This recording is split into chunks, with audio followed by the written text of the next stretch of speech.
Tara, samahan niyo ako sa isang napakagandang kwento.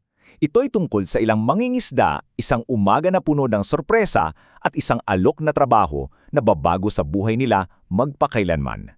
Alam mo yung pakiramdam na yon, yung binigay mo na ang lahat, nagtrabaho ka ng husto, pero sa huli, wala pa ring nangyari. Nakaka-frustrate, di ba? Well, ganyan na ganyan din ang naramdaman ng mga bida sa kwento natin ngayon. Okay, isipin nyo to. Madaling araw na sa may dagat ng Galilea. May isang grupo ng mga mangingisda. Kasama na dyan ang isang lalaking pangalan ay Pedro. Abala sila sa paglilinis ng kanilang mga lambat. At alam nyo kung bakit? Kasi buong gabi silang nagpalaot pero ni isang isda wala silang nahuli. Imagine yung pagod at disappointment nila. Habang naglilinis sila, biglang may dumating sa dalampasigan, si Jesus. At kasunod niya, ang dami-daming tao na gustong-gustong makinig sa kanya. Sa sobrang dami ng tao, siksikan na.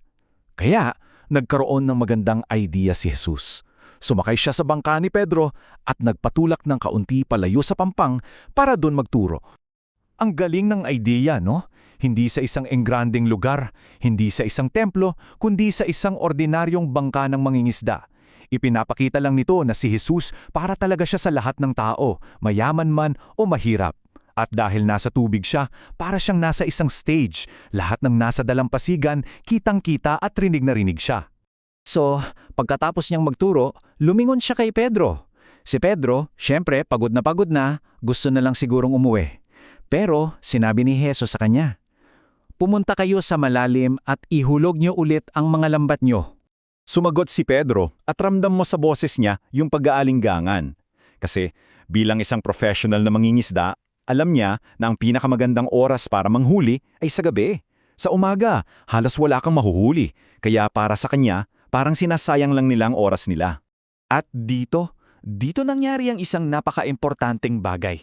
Kahit na parang mali at labag sa lahat ng alam niya, nagpasya si Pedro na magtiwala. Sabi niya, "Sige, dahil ikaw ang nagsabi, susunod ako." At dahil sa simpleng pagsunod na yon ni Pedro, isang bagay na napaka-imposible at hindi nila malilimutan ang nasaksihan nilang lahat. Nung hinagis nila yung lambat, bigla itong bumigat. Sobrang bigat.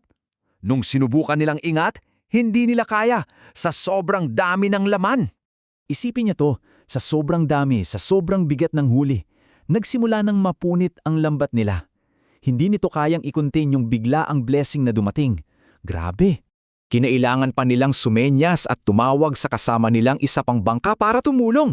Pero kahit dalawang bangka na sila, napuno pareho yung mga bangka nila hanggang sa puntong halos lumubog na sila sa sobrang dami ng isda. Sa moment na yon, hindi lang tuwa ang naramdaman ni Pedro.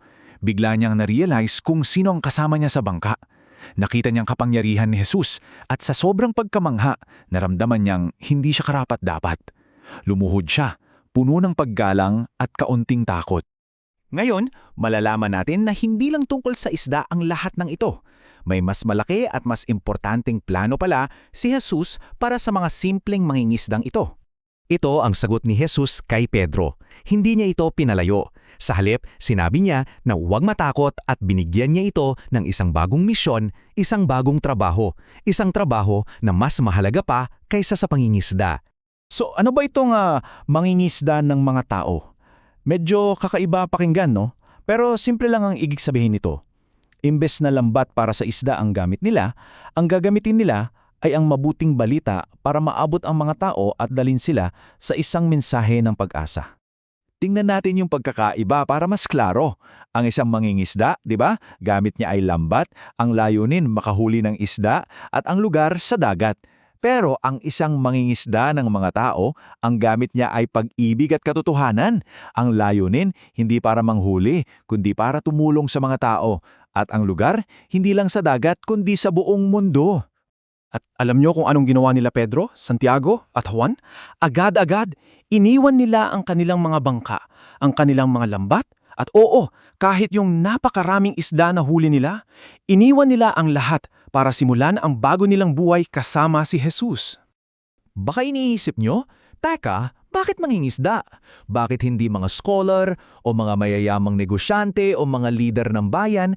Napaka-importante ng misyon, di ba? Bakit sila pa ang napili?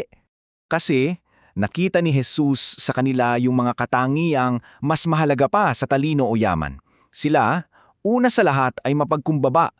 Pangalawa, at ito ang pinakaimportante, handa silang matuto. Nakita natin yan nung sumunod si Pedro kahit labag sa loob niya. At dahil doon, alam ni Jesus na pwede silang umasa sa kapangyarihan niya at hindi lang sa sarili nilang galing.